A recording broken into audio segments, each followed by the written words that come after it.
Сәлеметсіздер ме, құрметті әріптестер? Бастауыш білім беру стандартымен танысуды жалғастырамыз. Білім алушылардың дайындық деңгейіне қойылатын талаптар бойынша бүгін дене шынықтыру білім беру саласы бойынша қандай талаптар қойылғанын білеміз. Дене шынықтыру білім беру саласы бойынша оқытудың күтілетін нәтижелері.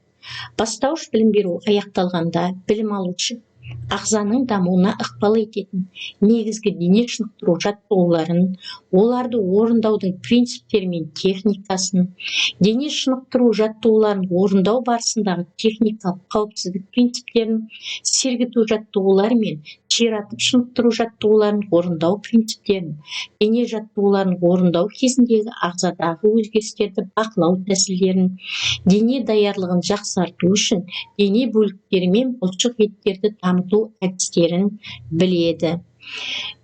Дене шынықтырудың денсаулықты нығайтудағы маңызын, дене шынықтыру мен спорттың елдің дамуындағы және сол үшін мақтаныш сезімін қалыптастырудағы рөлін, орындалатын жаттығулардың күрделілік деңгейін, түрлі физикалық жүктемелердің талап етілетін қарқындылығына қол жеткізу қажеттілігін, дене психикалық және эмоциялық саламаттылықты сақтау мен қолдаудың маңыздылығын, түрлі дене жаттығуларын орындау кезінде туындайтын тәуекелдерді түсінеді.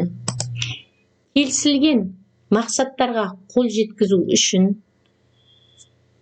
өзіндік бірлескен жұмысты орындау дағдыларын, кешенді дене жаттығуларын орындау кезінде қолданылатын композициялық амалдар мен ережелер туралы білімін, уақытты, кеңістікті, дағды мен қозғалыс координацияларын түсінетінін көрсете отырып, дене жаттығуларын орындаудың дұрыс бірізділігін, дене дамуындағы кемістіктерді және денсаулық үшін ықтимал тәуекелдерді жоятын арнайы жаттығуларды, дұрыс тамақтану мен қозғалу режимінің негізгі принциптерін қолданады.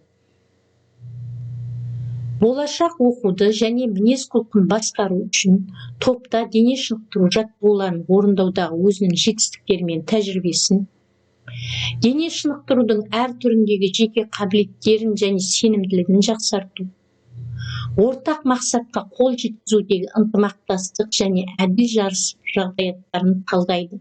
Қозғалыс түрлерінен тұратын белгілі бір қозғалыс комбинацияларын, сондай-ақ түрлі спорт тактикаларын пайдалана отырып, стратегияларды, дене шынықтырудың алуан түрлі жағдаяттарына бейімделу үшін білім мен дағдыларды жинақтайды.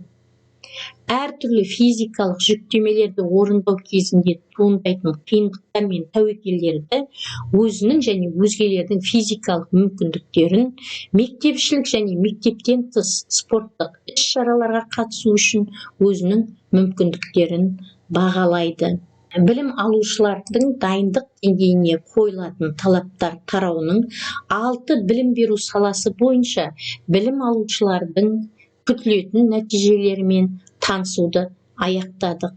Келесі сабақта 5-ші тарау оқу мерзіміне қойылатын талаптармен танысамыз.